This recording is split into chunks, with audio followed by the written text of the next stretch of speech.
ان خبروں کے لیے ہمارے ساتھ تعاون کیا ہے العمر فرنیچر بنانے والوں نے۔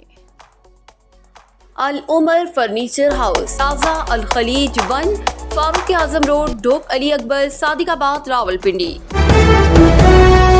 نمائندہ شہادت نیوز ایسر رشید عباسی کی رپورٹ کے مطابق دار ارقم اسکول دیول کیمپس مری کے طلباء طالبات نے کئی دنوں سے غزہ فلسطین پر ظالم درندہ صفت یہودی اسرائیلی کارنہ بیماری کے خلاف مظلوم فلسطینی بھائیوں کے ساتھ اظہار یکجہتی کے لیے دیول بازار میں ایک زبردست احتجاجی مارچ کیا۔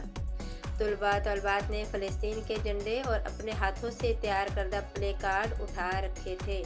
بچوں نے نہایت جوش و جذبے کے ساتھ اسرائیل کے خلاف اور اہل غزہ کے حق میں فلک شگاف نعرے بلند کیے۔